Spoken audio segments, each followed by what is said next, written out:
Hello बच्चों, let's see the question. Transverse wave of same frequency are generated in two steel wire A and wire B.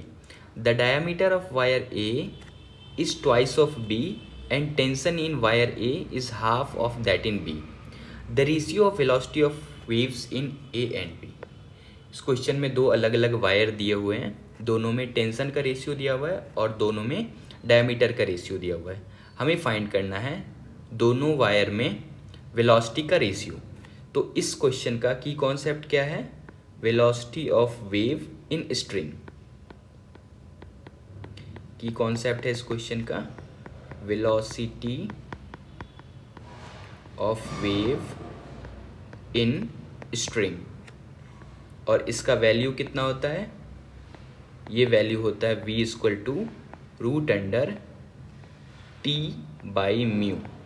यहाँ पे t for tension है और mu for mass density है, ना कि मास. यहाँ पे आप लिख सकते हो t for tension in string और mu for mass density.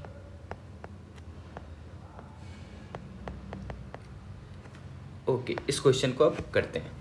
First दिया हुआ है कि दो अलग अलग वायर है, तो हम लोग क्या करते हैं, दो अलग अलग वायर ड्रॉ कर लेते हैं. एक वायर ए ले लेते हैं, एक वायर बी ले लेते हैं.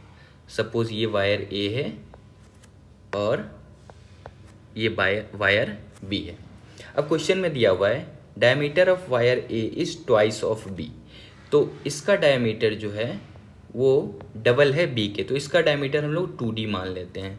तो बी वाले का डायमीटर क्या हो जाएगा? सिर्फ डी, क्योंकि बी का डबल डायमीटर है ए का. फिर दिया हुआ है tension in A is half of that in B. तो बी ए वायर का जो टेंशन अगर हम लोग सिर्फ टी मानते हैं तो बी वायर का टेंशन कितना हो जाएगा? 2t हो जाएगा. अब क्योंकि हमें डायमीटर के फॉर्म में दिया हुआ है तो हम लोग रेडियस भी पता कर सकते हैं. अगर हम लोग रेडियस सिर्फ वायर का लिखें तो हमने डायमीटर 2d माना है, तो रेडियस डायमीटर का हाफ होता है, यानी सिर्फ d. और वैसे ही रेडियस अगर b का हम लोग देखें तो ये d/2 हो जाएगा. अब ये दोनों वायर अलग अलग है. अब इसके लेंथ के बारे में हमें गिवन नहीं है क्वेश्चन में, तो हम लोग ऐसा कर लेते हैं, अपने मन से इस वायर का लेंथ जो है LA इक्वल टू L1 ले लेते हैं और length of wire B equal to L2 ले लेते हैं. ये क्वेश्चन में गिवन नहीं है, वैसे भी लेंथ का वैल्यू फाइनली आंसर में कट जाएगा. अब क्या है कि हमें पता करना है, ये फॉर्मूला अप्लाई करना है. ये formula velocity equal to root under t by mu, t for tension, mu for mass density. अब दोनों वायर का अगर हम लोग मास डेंसिटी निकाल लेते हैं तो हमारा आंसर ईजिली आ जाएगा. तो मास डेंसिटी क्या होता है? म्यू फॉर मास डेंसिटी यानी मास पर यूनिट लेंथ. तो हम लोग पहले ए का मास डेंसिटी निकालते हैं. ए का मास अगर डेंसिटी निकालते हैं तो मास क्या है? मास तो गिवन है नहीं, लेकिन दोनों अगर सेम वायर है तो दोनों सेम वायर अगर होगा, सपोज कॉपर का वायर है तो दोनों का डेंसिटी बराबर होगा, या फिर आयरन का है तो दोनों का डेंसिटी बराबर होगा. तो मास से डेंसिटी निकालने के लिए फॉर्मूला क्या होता है? Density equal to mass by volume होता है, या फिर आप बोल सकते हो mass equal to density into volume, यानी mass equal to density into volume. तो यहाँ पे मास की जगह हम लोग क्या लिखेंगे? Density rho. और वॉल्यूम क्या होगा? वायर एक सिलेंड्रिकल शेप का ऑब्जेक्ट होता है, तो किसी भी सिलेंडर का जो वॉल्यूम होता है वो कितना होता है? पाई आर स्क्वायर इंटू एल, यानी पाई आर ए का स्क्वायर, यानी रेडियस ऑफ ए का स्क्वायर इंटू L1. L1 हमने ए का लेंथ माना है, डिवाइडेड बाई, अब लेंथ क्या होगा? उसी वायर का लेंथ, तो इसी वायर का लेंथ L1 है, तो यहाँ से L1 कैंसिल आउट हो जाएगा. तो यहाँ पे मास डेंसिटी म्यू ए कितना आ गया? रो इंटू पाई आर ए का स्क्वायर. अब ऐसे ही हम लोग क्या करेंगे, दूसरे वाले वायर का यानी वायर बी का मास डेंसिटी निकाल लेंगे. ये कितना होगा? ये भी मास पर यूनिट लेंथ होगा.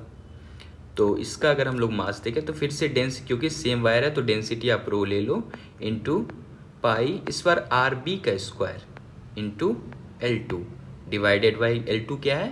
वायर बी का लेंथ है, उसको डिवाइड भी करोगे आप L2 से. तो यहाँ फिर से आपका L2 कैंसिल आउट हो जाएगा, तो ये बच क्या जाएगा? म्यू बी आपका हो जाएगा rho into pi r b square. यहाँ तक क्लियर है? हमारे पास अभी तक क्या क्या मिल चुका है? म्यू ए आ गया है, यहाँ पे म्यू बी भी हम लोग निकाल चुके हैं, लेंथ वगैरह हम लोग खुद से माने थे, रेडियस d दिया हुआ है और यहाँ रेडियस d/2 दिया हुआ है और टेंशन का भी रेशियो दिया हुआ है। तो फाइनली हम लोग फॉर्मूला लगा लेंगे ये वाला v = √T/μ। ये किस चीज़ का फॉर्मूला है? तो ट्रांसवर्स वेव का किसी भी स्ट्रिंग में। तो फॉर्मूला लगाते हैं तो VA = क्या हो जाएगा? Velocity of transverse wave in string A = √T/μ, या फिर tension in A divided by mu A। और वैसे ही VB क्या हो जाएगा? VB भी आपका हो जाएगा वेलोसिटी = √TB/μB, है ना। अब हमें इन दोनों का रेशियो लेना है। तो velocity of A divided by अगर हम लोग वेलोसिटी ऑफ B करें तो ये कितना हो जाएगा? देखो पहले हम लोग अंडर रूट ले लेते हैं।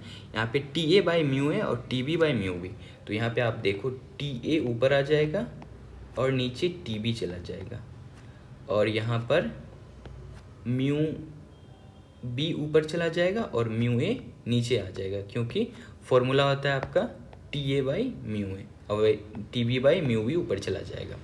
तो हमारा रेशियो आ गया ये। अब हम लोग बस वैल्यू पुट करेंगे, हमारा आंसर आ जाएगा, यानी VA/VB दोनों का रेशियो निकालना है। तो टेंशन इन स्ट्रिंग A कितना दिया हुआ था? देखो टेंशन इन स्ट्रिंग A हम लोग T मान चुके हैं यहाँ पर और इसका 2T माने हैं, तो ये वैल्यू पहले पुट कर लेते हैं। यहाँ पे हम लोग टेंशन इन स्ट्रिंग A को T माने और टेंशन इन स्ट्रिंग B को 2T माने हैं इनटू μB/μA। अब μB/μA देख लेते हैं। देखो μB हम लोग क्या माने? रो इंटू πRB² और म्यू माने रो इंटू πRA²। तो यहाँ पे वैल्यू पुट कर देते हैं, रो इंटू πRB² और ये हो जाएगा रो इंटू πRA²। अब यहाँ से देखो टेंशन से टेंशन कैंसिल आउट हो जाएगा, रो से रो कैंसिल आउट हो जाएगा, सेम वायर है, पाई से पाई हो जाएगा।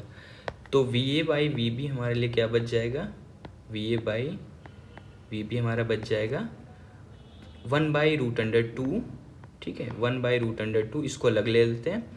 RB/RA का होल स्क्वायर, इसको आप सिंपली RB/RA भी लिख सकते हो बस। तो 1/√2 को 1/√2 ले सकते हो। अब RB/RA का रेशियो क्वेश्चन में गिवन है। देखो RB हमने क्या माना था? D/2 और RA हमने माना था सिंपल D। तो हम लोग यहाँ वैल्यू पुट कर देते हैं। RB हमने माना था D/2 और RA हमने माना था D। तो यहाँ से भी आपका D से D कैंसिल आउट हो जाएगा। तो देखो velocity of A divided by velocity of B = 1/2√2 हो गया।